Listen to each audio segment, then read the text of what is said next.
How's it going, everyone? Taking a look at the sociopathic, this guy. He's just all over the place mentally.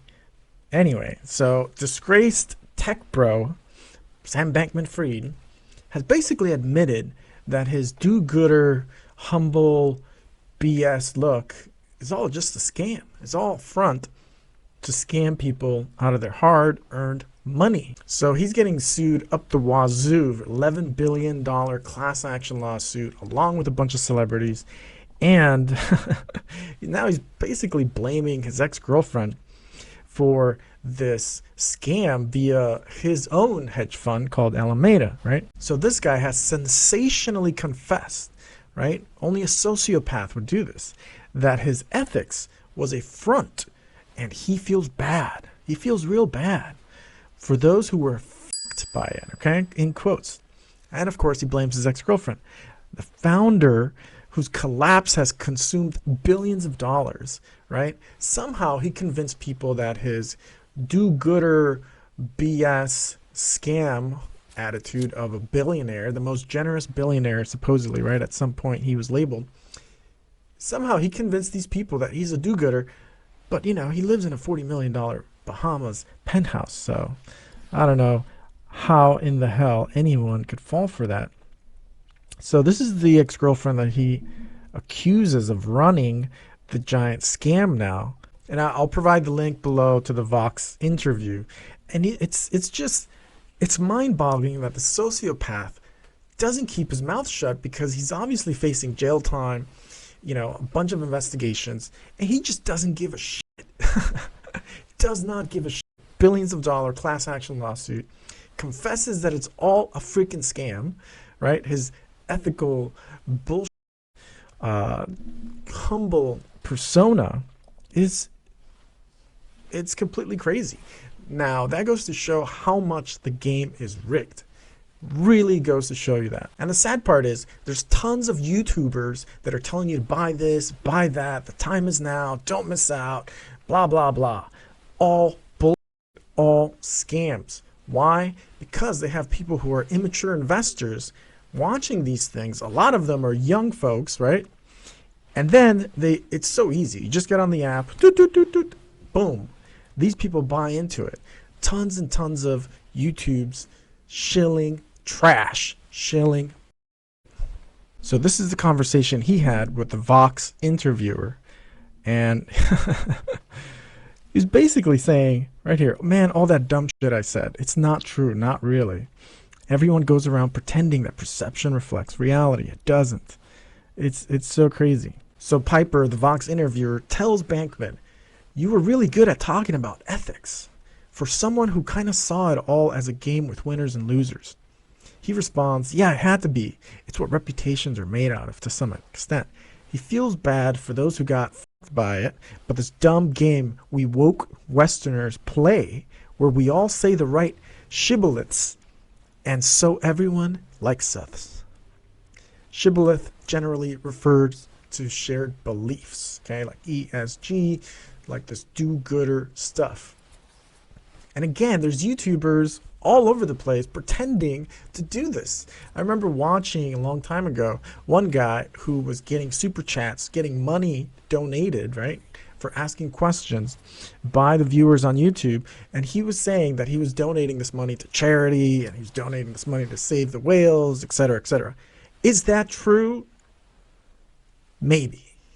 I certainly hope it is. But the same person also recommended a bunch of stuff, you know, Luna, for example, or Solana, that essentially has cratered. 99% lost value to a lot of people who listen to these guys, right? And then the crazy part is you suck in the young viewers. On top of that, they're making YouTube money, right, for shilling trash, shilling BS.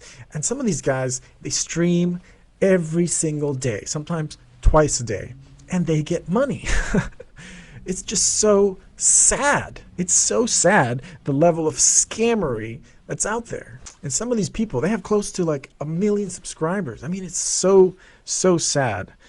It pisses me off. Some actually are dedicated strictly to altcoins because those are the ones most vulnerable to pump and dump schemes. They're the ones that go up the fastest and, of course, crash the hardest. So is this the Ponzi of all Ponzi schemes? Probably. Last week it was reported that Alameda Bankman-Fried's hedge fund company allegedly transferred $10 billion of FTX customers' money in secret, okay? Around $2 billion of those $10 billion that went to Alameda is reportedly still missing.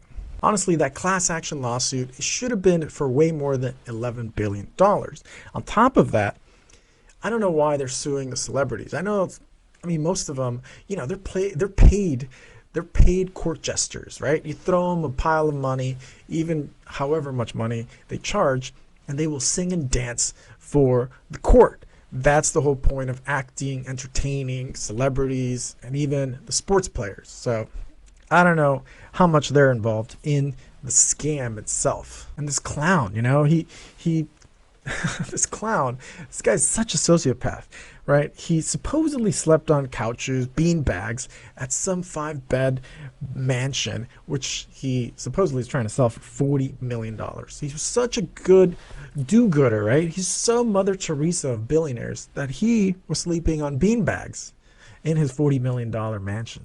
I mean, honestly, look at this guy. He's got the look of a scammer. Jesus. Completely sociopathic behavior by somebody under crazy amounts of investigations, totally being sued in class action. And then worst of all, he admits to it that it was all a BS ethical front. And he feels bad. You know, he feels bad.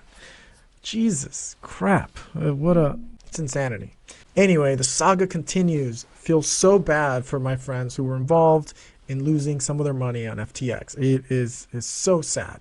And again, there's tons of shillers out there. And if you know somebody who's younger and checking out some of these YouTubers who are just selling trash or this concept of trash, right? And then, you know, if you sign up with so-and-so company, they will give you $10 or $50 or $100 as long as you deposit a certain amount. All a scam too. All a freaking scam. These guys, the YouTubers on social media, and it's all over the place, not just YouTube, they get a certain percentage of that cut, of course. Every time somebody signs up for those companies, BlockFi, Voyager, and there's tons of them. So be careful out there, all right? Everyone needs to be careful. This lady here is spot on. Spot on. It's not that I'm an anti-crypto person, not at all. I'm very pro Bitcoin. If anything, it's convinced me even more that Bitcoin Maxi, that attitude, is basically the best secure way of playing the game, essentially. And that's totally manipulated as well, as we have seen time and time again. Yes, I did cut my finger really bad. And I do not have any Band-Aids at the office, so I just use this paper towel with some very dirty clear tape. Anyway, with that, thanks for watching. Smash the like, subscribe if you haven't, and I'll see you in the next one. Can anybody out there, yeah.